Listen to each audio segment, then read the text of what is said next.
Bom dia, queridos. Tudo bem com vocês? Na nossa aula de hoje, nós vamos estar falando sobre a associação de resistores. Você sabe o que é isso, né? Eu já expliquei em uma outra videoaula que resistor é um equipamento utilizado aí para limitar a corrente elétrica, né? Ele oferece uma resistência à passagem da corrente elétrica.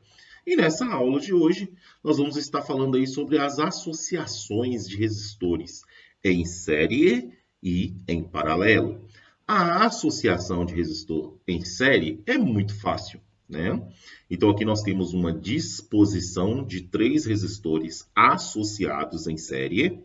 Um cuidado que eu tenho que ter, né, é porque a associação de resistores em série, você faz a soma, né, desses resistores. Só que eu tenho que ter sempre o cuidado de analisar a unidade de cada resistor. Nesse caso aqui, a unidade bate. Então, eu posso fazer a soma tranquilamente. Quando a unidade não estiver igual, eu tenho que converter essa unidade de modo que elas fiquem iguais para assim fazer a soma, beleza? Como eu tenho 3 resistores, é só somar os 3 resistores. 10 mais 1 mais 5, correto? E 10 mais 1 mais 5 é igual a 16 kΩ. Ou seja, esses 3 resistores aqui está fazendo a mesma atividade que um de 16 kΩ estivesse aqui nesse circuito. Então, eu posso, inclusive, substituir esses 3 por um, né? Desde que, né, se esse circuito precisa dessa disposição aqui, de 3 para totalizar 16, eu posso substituir aqui um resistor de 16 kΩ. Vai estar fazendo o mesmo serviço que esses 3 aqui nessa disposição em série, ok? Agora, eu tenho que ter cuidado para eu identificar isso, né? Uma associação em série e uma associação em paralelo. Observa aqui nesse circuito. Aqui eu tenho uma associação em série. Se eu tirar uma lâmpada, todo o circuito para, porque eu estou interrompendo a passagem da corrente elétrica. Ela sempre flui do polo positivo para o negativo, ok? Então a corrente elétrica vem aqui, ó. Então na hora que eu tirei essa lâmpada, as outras apagam, né? Por quê? Essa lâmpada aqui, vamos supor que ela pode inclusive queimar, então eu estou dificultando aqui a total passagem da corrente elétrica. Na associação em paralelo, isso não acontece, né? Então, a corrente está fluindo aqui, ó. Mas, bom, então, ou seja, daqui para cá, né, ela acende essa lâmpada. Só que, se eu tirei essa lâmpada, ela continua fluindo, né, entre os polos, ó. Vejam bem, né? Então, se eu tirar a segunda lâmpada aqui, né, e deixar a primeira, então a primeira vai acender e a terceira vai acender. Né? Por quê? A corrente vai fluir daqui do positivo para o negativo, né? E finaliza. Aí no segundo aqui, se eu tirar a lâmpada, o que acontece? Ela vai vir aqui, ó, como não tem lâmpada, ela não vai conseguir fluir, mas ela consegue ir lá para o 3, né? Então aqui é uma associação em paralelo. E quando a associação em paralelo, o método do cálculo é diferente, né? Então aqui eu tenho um circuito associado em paralelo, com 3 resistores, né? De modo que, se eu tirar, por exemplo, esse resistor 1 aqui, ó, onde está fluindo a corrente elétrica 1, né, ele pode ir para o 2 normalmente, ele pode ir para o 3 normalmente. Se fosse em série, ele não conseguiria fazer isso, né? E como é que se calcula, né? A fórmula geral é 1 sobre RT é igual a 1 sobre resistência 1, mais 1 sobre resistência 2, mais 1 sobre resistência 3.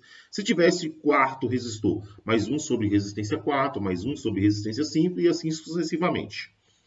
Como eu já tenho os valores dos resistores e eles estão na mesma unidade, é só eu ir lá e substituir, né? Onde está R1 pelo valor de R1, que é 10. Onde está R2 por R2, que vale 15. E o R3 vale 12 e assim sucessivamente, beleza? Portanto, eu tenho aqui denominadores diferentes, né? Frações com denominadores diferentes. E quando essas bases aqui estão diferentes, o que eu tenho que fazer? Tirar o MMC, lembra? Mínimo múltiplo comum. E o mínimo múltiplo comum entre 10, 15 e 12 é 60. Então, 60 dividido por 10 dá 6. 6 vezes 1, 6. 60 dividido por 15 dá 4. 4 vezes 1, 4. 60 dividido por 12 dá 5. 5 vezes 1, 5. Né? Então, agora as bases já estão iguais, ó, o denominador é igual, eu vou fazer a soma, né? 60 mais 4 mais 15. 60 mais 4 dá 10. 10 mais 15 dá 10 mais 5 dá 15, né? Então, ficou 15 sobre 60. Então, 1 sobre RT, que é a resistência total, é igual a 15 sobre 60. Posso multiplicar cruzado, não é isso?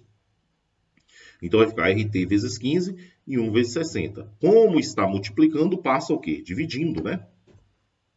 Então, esse 15 aqui passa dividindo, né? Então, 60 dividido por 15, né? É exatamente igual a 4 ohms, né? 4 ohms.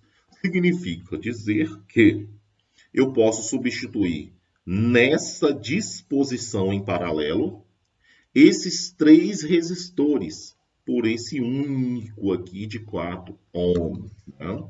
Então, eu tenho que ter esse cuidado, tá? Na associação em série e na associação em paralelo, eu tenho que ter esse cuidado aí com operação matemática. Bom, só para exemplificar, né, um caso da aplicação de resistores, né? Vamos verificar aqui um exemplo prático, né? Então, aqui eu tenho uma bateria de 9 volts e eu tenho aqui um circuito, né, ligado a um LED. Só que o polo, né, positivo desse LED está ligado a um resistor. Bom, se eu mandar aqui simular esse circuito e ligar esse LED, a lâmpada vai acender normalmente, esse LED acende normalmente. Por quê? Esses 9 volts aqui, ó, eles não estão chegando aqui nesse LED. Por quê? O resistor está fazendo o quê? Um filtro, né? Ele está oferecendo uma resistência à passagem da corrente elétrica. Então, não está chegando aqui 9 volts. Né? Não está chegando 9 volts ali. Então, a corrente elétrica que está fluindo aqui, ó, ela vem normalmente, ela passa aqui pela chave normalmente, aí quando ela chega aqui nesse resistor, ela encontra uma resistência, uma dificuldade, né? Então, dessa forma, a corrente ela passa pelo LED normalmente, sem queimar o LED, e ela retorna. Bom, e se eu tirar esse resistor? E se eu tirar esse resistor? Vou fazer a ligação. Vou fazer a ligação aqui nesse LED e vamos verificar o que acontece. Vamos verificar o que acontece. Na hora que eu ligar, ele vai queimar, obviamente, né? Porque esse LED, ele não suporta 9 volts. Na hora que eu ligar, eu venho aqui, ó, e ligo. O que aconteceu? Pô, pipocou, né? Ele queimou, né? Por quê? Ele não está, né, com a condição de receber esses 9 volts aqui dessa bateria. Então, a finalidade aplicativa aí dos resistores em um circuito é justamente isso. Eu espero que vocês tenham gostado dessa aula. Fiquem com Deus. Um beijão, tá? Tchau, tchau.